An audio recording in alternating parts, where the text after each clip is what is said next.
اصلاح کے لیے عرض کرنے لگا چند ایک باتیں۔ میں نے دیکھا ہمارے ہاں بہت سارے یہاں لوگوں نے جھوٹے دربار بنا لیے، جھنڈا لگایا سڑک کے اوپر اور دربار بنا کے بیٹھ گیا، ہر گاڑی والا رک کے وہاں غلے میں پیسے ڈال رہا ہے۔ تو ایسے دربار پہ جو ایسے جعلی دربار بنے ہوئے، کوئی صدقہ خیرات دینے کا کوئی فائدہ ثواب کہہ دیں، میں ذمہ دار ہوں نا، میں عرض کر رہا ہوں۔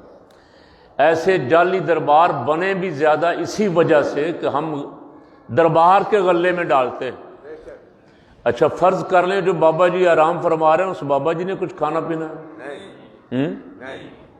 اب ملنگ بیٹھے ہوئے ہیں چرس پینے کے لیے، بھنگ پینے کے لیے۔ ہاں دربار پہ اگر آپ کسی مسکین کو کھانا کھلا دیں، کسی مسکین کو دے دیں تو ثواب ہوگا، کسی فقیر کو دے دیں تو ثواب ہوگا۔ وہ جو غلہ لگا وہ اس میں ڈالنے کا کوئی ثواب نہیں۔ داتا صاحب رحمۃ اللہ علیہ کے غلے میں جو کچھ آپ ڈالتے ہیں سب اوقاف کے قبضے میں چلا جاتا ہے، حرام خوریوں پہ خرچ کرتے ہیں۔ حضرت میاں میر رحمۃ اللہ علیہ کے دربار کے غلے میں جو ڈالتے ہیں کوئی ثواب اس کا، اب میں کہہ رہا ہوں اس لیے کہ وہ سارا کچھ اوقاف کے حرام خور افسروں کے پاس چلا جاتا ہے، ان کے عللوں تللوں پہ خرچ ہوتا ہے۔ خود اپنے ہاتھ سے کسی فقیر کو دیں، خود اپنے ہاتھ سے کسی مسکین کو دیں۔ اور اگر ہم ان جھوٹے، یہ تو اللہ کے ولی تھے، وہ تو اللہ کی جنتوں میں ہیں، انہیں ہمارے بتیوں اور دیوں کی چراغوں کی بھی ضرورت نہیں ہے، ان کے قبر میں رب نے چراغ روشن کیے ہوئے۔ آپ چراغ جلائیں آ کے مسجد میں، فائدہ ہی فائدہ۔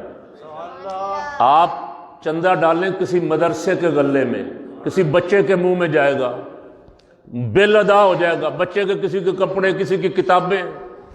ہمارے ہاں رواج چونکہ بن گیا، اس رواج نے ایسا بگاڑا ہے ہمیں کہ جعلی دربار بنا جس کا جی چاہا، اور نام بھی عجیب عجیب رکھ لیے لوگوں نے، نام رکھے ہو، میرا نام بھی لینے کو جی نہیں کرتا کہ کوئی کہیں ہم سے کوئی چھوٹی موٹی بے ادبی نہ ہو جائے۔ ایسے ایسے عجیب نام رکھے ہیں کہ اولیاء اللہ کی توہین ہے، ایسے ایسے دربار بنا کے بیٹھ گئے، جس کا جی چاہا بیٹھ گئے۔ 2 4 10 دن قبر بنائی، جھنڈا لگایا، اور پھر جو بیٹھا ہوا ہے وہ شاہ صاحب بن گیا۔ ایسا ایسا سید ہونے کا اعلان بھی کر دیا، حضرت صاحب بابا جی چڑھاوے چڑھنے لگ گئے۔ اس فکر نے اہل سنت کو برباد کیا۔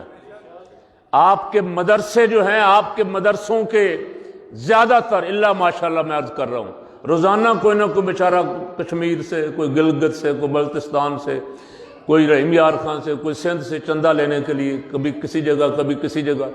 ان میں سے بہت سارے تو کاروباری بھی ہیں، اللہ تعالیٰ مجھے معاف فرمائے، لیکن بہت سارے ایسے علاقے بھی ہیں جہاں ان کے پاس بیچاروں کے پاس ہے بھی کچھ نہیں، کوئی بل دینے کے لیے بھی نہیں ہے، استاد کی تنخواہ دینے کے لیے بھی نہیں۔ تو اہل سنت کے مخیر حضرات نے اپنے مدرسوں کی بجائے یا تو درباروں پہ خرچ کیا، یا نعت خوانوں پہ خرچ کیا، یا قوالوں پہ خرچ کیا، اور سمجھا کہ یہ ثواب ہے۔